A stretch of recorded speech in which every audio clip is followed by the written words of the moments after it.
അതിൽ ചില കമ്മ്യൂണിറ്റികൾ നമ്മളോടുള്ള പേഴ്സണൽ ഗ്രഡ്ജ് വെച്ചിട്ടൊക്കെ സംസാരിക്കുന്നത് അത് ഭയങ്കര ഹേർട്ടായി എനിക്ക് പേഴ്സണലി.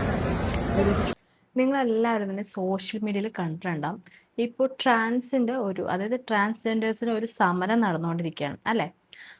അപ്പം എന്താണ് ഈ ട്രാൻസ്ജെൻഡറിന് സമരം എന്ന് വെച്ച് കഴിഞ്ഞാൽ കറക്റ്റായിട്ട് നമുക്കൊന്നും മനസ്സിലാവുന്നില്ല. കാരണം ആരും തന്നെ അതൊരു വ്യക്തമായിട്ട് അതിൻ്റെ വീഡിയോസ് നോക്കിയിട്ട് കണ്ടില്ല. നമ്മുടെ താരമായ ജാസിക്ക ഉണ്ടല്ലോ, അവനെ അവൻ്റെ കമ്മ്യൂണിറ്റിയിൽ നിന്ന് തന്നെ ആൾക്കാർ അപമാനിച്ചു വിട്ടു. അപ്പം അവനിങ്ങനെ പറയുന്നുണ്ട് അസൂയാണെന്നോ കുശുമ്പാണെന്നോ എന്തൊക്കെ.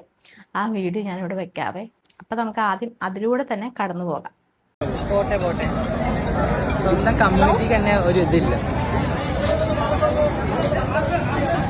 അതെ അതെ, ഞാൻ ഇത്രയും ദൂരം നോൽവ് നോക്കി വന്നത് ഈ ഒരു പ്രശ്നത്തിന് വേണ്ടിയിട്ട് തന്നെയായിരുന്നു. കാരണം അത് വന്നു കഴിഞ്ഞാൽ നമ്മളെ പോലത്തെ കമ്മ്യൂണിറ്റികൾക്ക് ഉണ്ടാവുന്ന ആഘാതം എത്രത്തോളം ഉണ്ടാവുന്ന മനസ്സിലാക്കിയിട്ട് വന്ന വ്യക്തിയാണ്. അപ്പോൾ അതിൽ ചില കമ്മ്യൂണിറ്റികൾ നമ്മളോടുള്ള പേഴ്സണൽ ഗ്രഡ്ജ് വെച്ചിട്ടൊക്കെ സംസാരിക്കുന്നത് അത് ഭയങ്കര ഹേർട്ടായി എനിക്ക് പേഴ്സണലി. എന്തായാലും സമരം വിജയിക്കട്ടെ, എനിക്കത് പറയാനുള്ളൂ. സത്യം പറഞ്ഞു കഴിഞ്ഞാൽ അവനോട് ആ ചെയ്തത് തെറ്റായിപ്പോയി. എന്തായാലും അവൻ ട്രാൻസ് എന്നല്ലേ പറയണത്. അപ്പം അവൻ അതിനകത്ത് വന്നെന്ന് പറഞ്ഞപ്പോൾ എന്താ കുഴപ്പമുണ്ടാവണത്? അവനും നിങ്ങളുടെ കമ്മ്യൂണിറ്റി തന്നെയല്ലേ. അപ്പം ഇവൻ അങ്ങനെ വന്നവർ നിങ്ങൾ ചെയ്തത് തെറ്റായിപ്പോയി. പക്ഷേ അവനോട് ചെയ്തൊരു സന്തോഷം കേട്ടോ. അവന് ചെറുതായിട്ടൊക്കെ ഇങ്ങനെയുള്ള ചെറിയ അടികളൊക്കെ കിട്ടണം. പക്ഷെ ഇതിന് ഇവൻ പറഞ്ഞ ന്യായീകരണം ഒന്ന് കേൾക്കണ്ടേ? അതുകൂടി നമുക്കൊന്ന് കേട്ടോ കാട്ടോ. എന്നെ അംഗീകരിച്ചിട്ടുണ്ടെന്ന് വെച്ചാൽ ഉണ്ട്, ഇല്ലാന്നല്ല.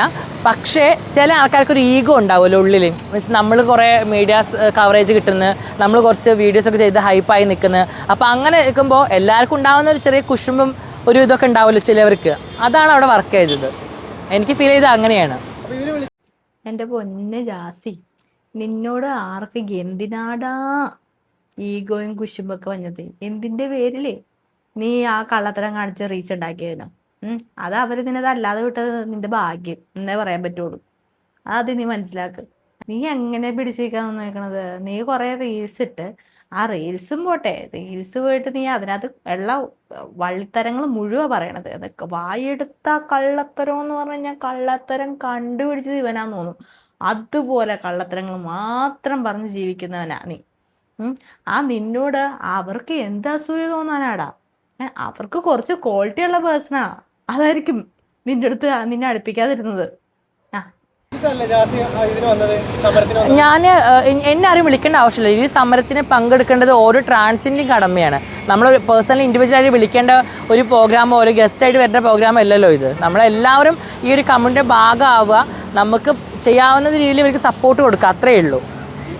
കമ്മ്യൂണിറ്റിക്ക് സപ്പോർട്ട് കൊടുക്കാൻ വേണ്ടി വന്നതാണ്. പക്ഷെ എന്തായാലും ഇക്കാന അതായത് എന്താന്ന് വെച്ചാൽ ആയിക്കോട്ടെ, അപമാനിച്ച് വിട്ടത് എന്തായാലും ശരിയായില്ല. പക്ഷെ അതിൽ ചെറിയൊരു സന്തോഷമുണ്ട് കേട്ടോ. ഇച്ചിരി ചെറുതായിട്ടൊന്നും കിട്ടേണ്ടതായിരുന്നു. നിങ്ങൾ ഇവരുടെ കമ്മ്യൂണിറ്റിയിൽ തന്നെ ഇങ്ങനെ കിട്ടാൻ നേരത്ത് ചെറിയൊരു സന്തോഷം.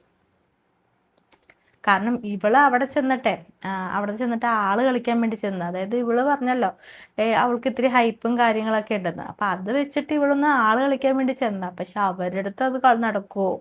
അവർക്കറിയില്ലേ ഇവളെന്താണെന്ന്, ഇവളുടെ സ്വഭാവം എന്താണെന്നൊക്കെ. നമ്മളെ പോലെ തന്നെ അത് അവരവിടെ പ്രയോഗിച്ചു, അത്രേ ഉള്ളൂ. ഞാൻ അതുപോലെ തന്നെ പറഞ്ഞില്ലേ ഈ സമരത്തിനെ കുറിച്ച് ഒന്ന് അന്വേഷിച്ചെന്ന്. പക്ഷെ ഈ സമരത്തിൻ്റെ അതായത് ഇവർ ഈ പറയുന്ന ബില്ലിൻ്റെ കാര്യങ്ങൾ കേട്ടപ്പോൾ എനിക്ക് തോന്നിയത് നല്ല കാര്യമായിട്ട് എനിക്ക് തോന്നിയത്. പിന്നെ എന്തുകൊണ്ടാണ് ഇവരുടെ കമ്മ്യൂണിറ്റിയിലുള്ള ആൾക്കാർ അതിനെ സപ്പോർട്ട് ചെയ്യാത്തതെന്ന് എനിക്ക് മനസ്സിലാവുന്നില്ല. സത്യം പറഞ്ഞാൽ ഇത് ഇവർ ഉദ്ദേശിക്കുന്നത് അതിന് ഇവരൊരു ID കാർഡ് വേണമെന്നാണ് നമ്മുടെ പാർലമെന്റിൽ നിന്നുള്ള ബില്ല് പറയണത്. അതായത് ഞാൻ പറഞ്ഞല്ലോ ഇവരൊരു സമരം നടത്തിക്കൊണ്ടിരിക്കുന്നുണ്ട്. ആ സമരത്തിൻ്റെ അടിസ്ഥാനം എന്താണെന്ന് വെച്ച് കഴിഞ്ഞാൽ ഈ ട്രാൻസിന് നമ്മുടെ ഇന്ത്യൻ സർക്കാർ ഒരു ബില്ല് വെച്ചു. അതായത് പ്രൊട്ടക്ഷൻ ഓഫ് റൈറ്റ് എന്ന് പറയണത്. അതായത് സെൽഫ് ഐഡൻറ്റിഫിക്കേഷൻ, ഇവർക്ക് സെൽഫ് ഐഡൻറ്റിഫിക്കേഷൻ ചെയ്യാനുള്ളൊരു അധികാരമില്ല എന്ന രീതിയിലാണ് അവർ പറയുന്നത്, ആ ബില്ലിൽ പറയണത്. അതായത് ഇവർ ഉദ്ദേശിക്കുന്നത് എന്താണെന്ന് വെച്ച് കഴിഞ്ഞാൽ, അതായത് ഈ പുതിയ ബില്ല് പ്രകാരം ഈ ട്രാൻസ്ജെൻഡർ എന്ന് പറയുന്ന കമ്മ്യൂണിറ്റി ഉണ്ടല്ലോ, അതായത് ഈ ട്രാൻസ്ജെൻഡറിൻ്റെ ഐഡൻറ്റിഫിക്കേഷൻ അത് ക്ലാരിറ്റിയോടെ അതായത് ക്ലിയർ ആയിട്ട് പോകണമെങ്കിൽ എല്ലാവരും തന്നെ ഒരു പൊതു പരിശോധന, അതായത് മെഡിക്കൽ പരിശോധനകൾ നടത്തിയാൽ മാത്രമേ അവർ ട്രാൻസ്ജെൻഡർ എന്നൊരു കമ്മ്യൂണിറ്റി ആയിട്ട് അവരെ അതിനകത്ത് ഇൻക്ലൂഡ് ആക്കുകയുള്ളൂ എന്നാണ് പറയുന്നത്. അതായത് ഇവർക്കൊരു നമ്മുടെ ആധാർ കാർഡ് എന്നൊക്കെ പറയത്തില്ല അതുപോലെ, അതായത് മെയിൽ ഫീമെയിൽ അതൊരു ട്രാൻസ്ജെൻഡർ, അതായത് സ്വയമായിട്ട് ഈ ട്രാൻസ്ജെൻഡർ ആണെന്ന് പറഞ്ഞ് നടക്കാൻ പറ്റത്തില്ല. പകരം അതിനുള്ള മെഡിക്കൽ പരിശോധനകളും കാര്യങ്ങളും എല്ലാം ചെയ്താൽ മാത്രമേ ട്രാൻസ്ജെൻഡർ എന്ന് പറയാൻ പറ്റുള്ളൂ എന്നാണ് പറയുന്നത്. അല്ല, എനിക്ക് മനസ്സിലായ ഒരു കാര്യം എന്താണെന്ന് വെച്ച് കഴിഞ്ഞാൽ ഇതൊരു നല്ല കാര്യമായിട്ടാണ് എനിക്ക് തോന്നിയത്. എന്ന് വെച്ച് കഴിഞ്ഞാൽ നമ്മൾ ചിന്തിക്കണേ, നമുക്കൊരു സെൽഫ് ഐഡൻറ്റിഫിക്കേഷൻ, അതൊരു ട്രാൻസ് എന്നൊരു കമ്മ്യൂണിറ്റി, അത് നമ്മുടെ ഒരു ഇന്ത്യൻ നിയമത്തിൽ നമ്മുടെ ഇതിനകത്ത് വരുവാണെങ്കിൽ അത് ഇവർക്ക് കൂടുതൽ ഒന്നും കൂടി പ്രൊട്ടക്ഷൻ അല്ല തരുന്നത്. കാരണം ഇവർക്ക്, അതായത് ഇവർക്ക് ഒന്നും കൂടി പവർഫുൾ ആവുകയല്ലേ ചെയ്യുന്നത് ഈ ഒരു ബില്ലിലൂടെ. കാരണം അവരൊരു കമ്മ്യൂണിറ്റി, ശരിക്കും അവർ ഇതിപ്പോൾ എന്ന് പറയണത് വാക്കാൽ പറയുന്ന ഒരു ഇതല്ലേ വരുന്നുള്ളൂ. ഇങ്ങനെ ഒരു സംഭവം വരുമ്പോഴത്തേക്കും അതങ്ങനെ ചെയ്യുവാണെങ്കിൽ, ആ ഗവൺമെന്റ് പറയുന്ന പോലെ ചെയ്യുവാണെങ്കിൽ ഇവർക്ക് കുറച്ചും കൂടി പ്രൊട്ടക്ഷൻ അല്ലേ കിട്ടണം.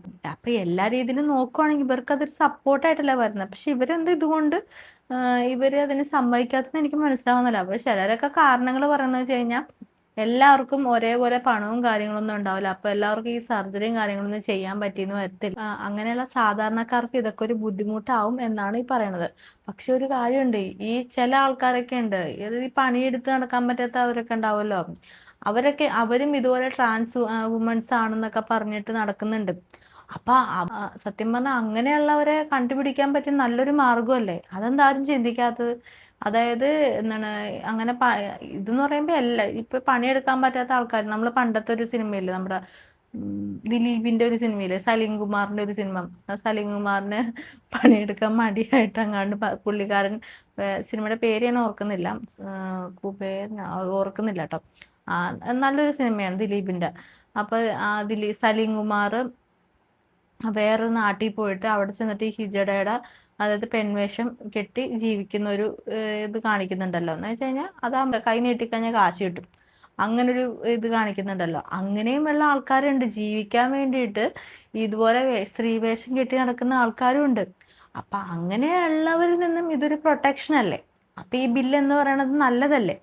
അപ്പൊ ഇവർക്ക് ഒന്നും കൂടി, അതായത് പിന്നെ ഇവരോട് ആരെങ്കിലും കളിയാക്കി ഒരു ചോദ്യം ചോദിച്ചു കഴിഞ്ഞാൽ ഇവർക്ക് അങ്ങോട്ട് ഉത്തരം പറയാനുള്ള ഒരു പവർ അല്ലേ കിട്ടുന്നത്. അപ്പൊ എനിക്ക് മനസ്സിലാവാത്തത്, ഇതിനകത്ത് ഒത്തിരി വിദ്യാഭ്യാസമുള്ള ആൾക്കാരൊക്കെ ഈ കമ്മ്യൂണിറ്റിയിൽ പോയി നിൽക്കുന്നുണ്ട് ഈ സമരത്തിന് വേണ്ടിയിട്ട്. പക്ഷെ വേണമെങ്കിൽ പറയാം, ഇവര് പറഞ്ഞ പോലെ എല്ലാവർക്കും ഞാൻ സർജറി ഒന്നും ചെയ്യാനുള്ള ഇതില്ലെന്ന് പറയാം. അപ്പൊ അതിനുള്ള സഹായം ഗവൺമെന്റിൽ നിന്ന് ചോദിക്കണം, അങ്ങനെ ചെയ്യണം. അതിനുള്ള സഹായം ഗവൺമെന്റിൽ നിന്ന് ചോദിക്കണം.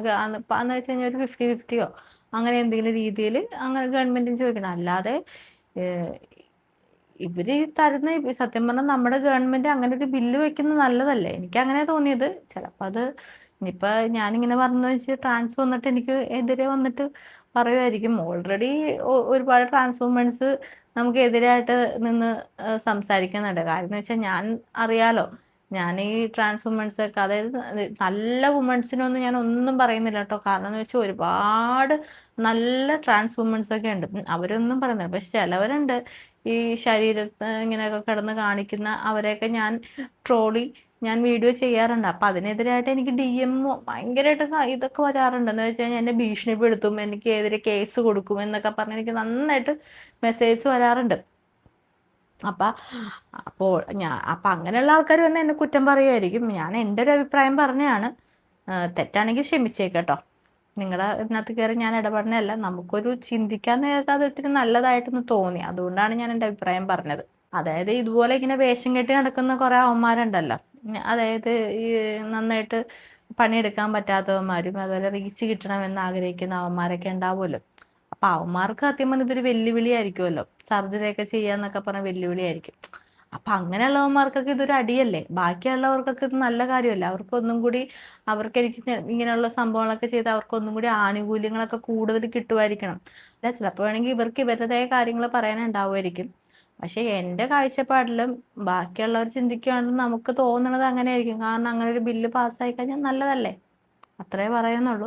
അപ്പൊ ഇതാണ് ഈ ബില്ലിന്റെ സാരാംശം എന്ന് പറയുന്നത്. അതായത് അതായത് ഈ ട്രാൻസ് കമ്മ്യൂണിറ്റി പെട്ടവർ പറയുന്നത് ഈ ബില്ല് വരാൻ പാടില്ല, ഈ ബില്ല് അനുവദിച്ചു കൊടുക്കാൻ പാടില്ല, അവർക്ക് അവരുടെ ജെൻഡർ തിരഞ്ഞെടുക്കാനുള്ള അവകാശം അവർക്ക് വേണം, പിന്നെ അവരുടെ ബഹുമാനവും കാര്യങ്ങളൊക്കെ കുറയും, അവർ അതുപോലെ തന്നെ പഴയതുപോലെ തന്നെ, പിന്നെ ഈ ബില്ല് പാസ്സായി കഴിഞ്ഞാൽ അവർക്ക് ഇപ്പോഴുള്ള ഒരു വിലയുണ്ടല്ലോ ആ വില പോകും എന്നൊക്കെയാണ് ഇവർ പറയണത്. പക്ഷെ പിന്നെ അവരുടെ കാര്യം നമുക്ക് അതിനകത്തൊന്നും പറയാൻ പറ്റത്തില്ല. കാരണം അവരല്ല അവരുടെ ഓരോ കാര്യങ്ങൾ അനുഭവിക്കണം. അപ്പം നമുക്ക് അതിനകത്ത് കൂടുതലൊന്നും അഭിപ്രായമൊന്നും പറയാൻ പറ്റത്തില്ല.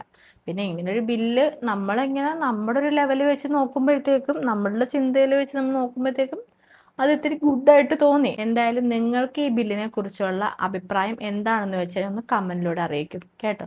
അതുപോലെ തന്നെ വീഡിയോ ഇഷ്ടമായെങ്കിൽ ലൈക്ക് ചെയ്യുക, സബ്സ്ക്രൈബ് ചെയ്യുക, ഷെയർ ചെയ്യാം. ഓക്കെ, അപ്പോൾ എല്ലാവർക്കും ടാറ്റാ ബൈ.